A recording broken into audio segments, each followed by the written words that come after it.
मजदूर नेता के रूप में डॉक्टर अंबेडकर ने मजदूरों के लिए क्या क्या किया। 1 मई को दुनिया मेहनतकश तबके की मेहनत को सलाम करती है, लेकिन क्या आप जानते हैं कि भारत में मजदूरों की भलाई का श्रेय किसको जाता है? वो कौन है जिसने मजदूरों के काम के घंटे से लेकर इंश्योरेंस तक की लड़ाई लड़ी?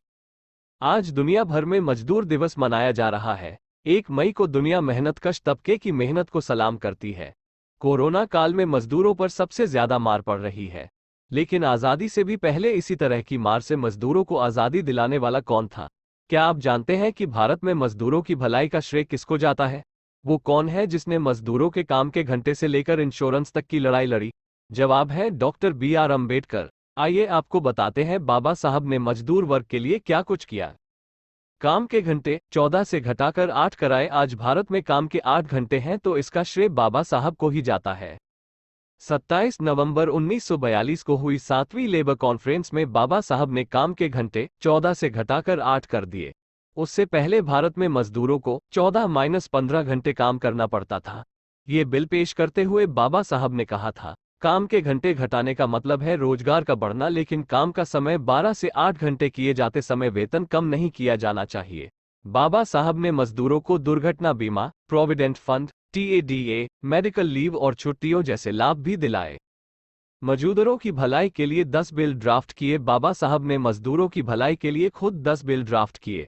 उन्होंने 1. The coal mines safety stowing bill, 2. The factories amendment bill, 3. The factories सेंकर amendment bill, 4. Workman compensation amendment bill, 5. The Indian mines amendment bill, 6. Workers welfare and social security bill, 7. Mica mines welfare bill, 8. Industrial workers housing and health bill, 9. Tea control amendment bill draft किए थे। आज के नेता AC कमरों में बैठकर नीतियां बनाते हैं, लेकिन बाबा साहब खुद ग्राउंड जीरो पर पहुंचते थे। बाबा साहब ने धनबाद कोल माइंस और रानीगंज कोल फील्ड का दौरा किया और खदानों में काम करने वाले मजदूरों की हालत पर विस्तृत रिपोर्ट भी बनाए। 9 अप्रैल 1946 को Baba Saheb mica mines labour welfare fund bill लेकर आए ताकि मजदूरों की भलाई के लिए एक अलग से फंड बनाया जा सके। महिलाओं के लिए mines maternity benefit amendment bill, 29 जुलाई 1943 को बाबा साहब कई और बिल लेकर आए। माइंस में काम करने वाली महिलाओं के लिए mines maternity benefit amendment bill लेकर आए और उसे पास कराया ताकि बच्चा पैदा होने पर महिला को मातृत्व अवकाश मिल सके और उसका वेतन भी ना कटे। Mines maternity benefit amendment bill पर बोलते हुए बाबा साहब ने कहा, ये काम से अनुपस्थित या काम से शब्द को हटाने के लिए है, जो मातृत्व लाभ अधिनियम की धारा 5 से अस्पष्टता का कारण बनता है, और इस खंड को इस आशय को पढ़ने के लिए सलाह दी जाती है कि 4 सप्ताह से पहले हर दिन महिला को प्रसव से पहले मातृत्व लाभ का हक हो। समान काम के लिए समान वेतन, साथ ही मर्दों के समान महिलाओं को भी समान वेतन दिलाने के लिए भी बाबा साहब ने संघर्ष किया था। असेंबली में बाबा साहब ने कहा था, हमें इसका भी ख्याल रखना चाहिए कि महिलाओं को भी पुरुषों के समान वेतन मिले। मुझे लगता है कि ये पहली बार है जब किसी इंडस्ट्री में समान काम के लिए समान वेतन देने का सिद्धांत लागू किया गया है, वो भी बिना किसी लैंगिक भेदभाव के। हमें इसका भी ध्यान रखना होगा कि महिलाएं उस गलियारे में काम ना करें जो 5.5 फीट से छोटा हो। इससे पहले जोखिम भरी जगहों पर भी महिलाओं से काम कराया जाता था। Lifting ban on employment, work in coal mines, page number 143. Dr. Ambedkar as member of the Governor General's Executive Council 1942-46, Volume 10, page No. 143। महिलाओं के लिए बाबा साहब ने खदान मातृत्व लाभ कानून, महिला कल्याण कोष, महिला एवं बाल श्रमिक संरक्षण कानून, महिला मजदूरों के लिए मातृत्व लाभ कानून के साथ उन्होंने भूमिगत कोयला खदानों में महिला मजदूरों से काम न कराने के कानून की बहाली करवाए। लेबर यूनियन बनाने का अधिकार दिलाया। बाबा साहब लेबर यूनियन को भी बेहद अहम मानते थे। ट्रेड यूनियन एक्ट भले 1926 में बन गया था, मगर मालिकों द्वारा श्रमिक संगठनों को मान्यता देने को अनिवार्य बनाने का कानूनी संशोधन 1943 में हुआ। 13 नवंबर 1943 को बाबा साहब Indian trade union amendment bill लेकर आए थे ताकि फैक्ट्री मालिक ट्रेड यूनियंस को मान्यता दें। इसी समय काम करते समय दुर्घटना का बीमा, जिसे बाद में ESI का रूप मिला, कानून बना। इसी समय बने कोयला और माइका कर्मचारियों के प्रोविडेंट फंड और सारे मजदूरों के प्रोविडेंट फंड्स भी अस्तित्व में आए। बाबा साहब ने लेबर पार्टी बनाई।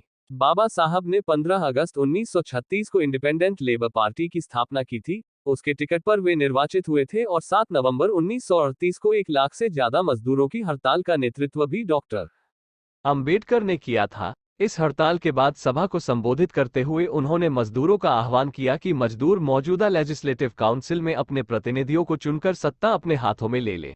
7 नवंबर की हड़ताल से पहले 6 नवंबर 1938 को लेबर पार्टी द्वारा बुलाई गई मीटिंग में बड़ी संख्या में मजदूरों ने हिस्सा लिया। अंबेडकर स्वयं खुली कार से श्रमिक क्षेत्रों का भ्रमण कर हड़ताल सफल बनाने की अपील कर रहे थे। ये हड़ताल डॉक्टर अंबेडकर ने मजदूरों के हड़ताल करने के मौलिक अधिकार की सुरक्षा के लिए बुलाई थी। सितंबर 1938 में बंबई विधानमंडल में कांग्रेस पार्टी की सरकार ने औद्योगिक विवाद विधेयक प्रस्तुत किया था। इस विधेयक के तहत कांग्रेसी सरकार ने हड़ताल को आपराधिक कार्रवाई की श्रेणी में डालने का प्रस्ताव किया था। डॉक्टर अंबेडकर ने विधानमंडल में इस विधेयक का विरोध करते हुए कहा, हड़ताल करना सिविल अपराध है, फौजदारी गुनाह नहीं। किसी भी आदमी से उसकी इच्छा के विरुद्ध काम लेना किसी भी दृष्टि से उसे दास बनाने से कम नहीं माना जा सकता है। श्रमिक को हड़ताल के लिए दंड देना उसे गुलाम बनाने जैसा है। हड़ताल एक मौलिक स्वतंत्रता है जिस पर मैं किसी भी सूरत में अंकुश नहीं लगने दूंगा। यदि स्वतंत्रता कांग्रेसी नेताओं का अधिकार है तो हड़ताल भी श्रमिकों का पवित्र अधिकार है। डॉक्टर अंबेडकर के विरोध के बावजूद कांग्रेस ने बहुमत का फायदा उठाकर इस बिल को पास करा लिया। इसे काले विधेयक के नाम से पुकारा गया। इसी विधेयक के विरोध में डॉक्टर अंबेडकर के नेतृत्व में लेबर पार्टी ने 7 नवंबर 1938 की हड़ताल बुलाई थी। वतन प्रथा का अंत कराया। 17 सितंबर 1937 को उन्होंने महारों को गुलाम बनाए रखने के लिए चली आ रही वतन प्रथा खत्म करने के लिए एक विधेयक पेश किया था। वतन प्रथा के तहत थोड़ी सी जमीन के बदले महारों को पूरे गांव के लिए श्रम करना पड़ता था और अन्य सेवा देनी पड़ती थी। एक तरह से वे पूरे गांव के बंधुआ मजदूर होते थे। इस विधेयक में यह भी प्रावधान था कि महारों को उस जमीन से बेदखल न किया जाए जो गांव की सेवा के बदले में भुगतान के तौर पर उन्हें मिली हुई थी। शाहू जी महाराज ने अपने कोल्हापुर राज्य में 1918 में ही कानून बनाकर वतनदारी प्रथा का अंत कर दिया था तथा भूमि सुधार लागू कर महारों को भूस्वामी बनने का हक दिलाया। इस आदेश से महारों की आर्थिक गुलामी काफी हद तक दूर हो गई। पूंजीवाद और ब्राह्मणवाद का कड़ा विरोध मजदूरों और किसानों के इस संघर्ष का नेतृत्व करते हुए डॉक्टर अंबेडकर ने सोशलिस्टों और कम्युनिस्टों का भी सहयोग लिया। लेकिन ये सहयोग ज्यादा दिन नहीं चल पाया क्योंकि कम्युनिस्ट और सोशलिस्ट पूंजीवाद को तो दुश्मन मानते थे लेकिन वे ब्राह्मणवाद के खिलाफ संघर्ष करने को बिल्कुल ही तैयार नहीं थे। जबकि डॉक्टर अंबेडकर ब्राह्मणवाद और पूंजीवाद दोनों को भारत के मेहनतकशों का दुश्मन मानते थे। 12-23 फरवरी 1938 को मनमाड में अस्पृश्य रेलवे कामगार परिषद की सभा की अध्यक्षता करते हुए डॉक्टर अंबेडकर ने कहा था, भारतीय मजदूर वर्ग ब्राह्मणवाद और पूंजीवाद दोनों का शिकार है और इन दोनों व्यवस्थाओं पर एक ही सामाजिक समूह का वर्चस्व है। लेकिन कांग्रेस, सोशलिस्ट और वामपंथी तीनों अस्पृश्य कामगारों के विशेष दुश्मन ब्राह्मणवाद से संघर्ष करने को तैयार नहीं है। बाबा साहब ने इस देश के मजदूरों के लिए इतना कुछ किया लेकिन फिर भी उन्हें मजदूर नेता के रूप में मान्यता नहीं मिल पाई। साजिश करके उन्हें सिर्फ दलितों के नेता तक सीमित कर दिया गया। ना ही मजदूरों पर उनके काम को पढ़ने दिया गया और ना ही कभी उनके इस अमूल्य योगदान को दुनिया के सामने सही ढंग से प्रस्तुत किया। लेकिन सच ज्यादा समय तक छुप नहीं पाता। बाबा साहब जैसे महानायक को आज पूरी दुनिया सलाम कर रही है।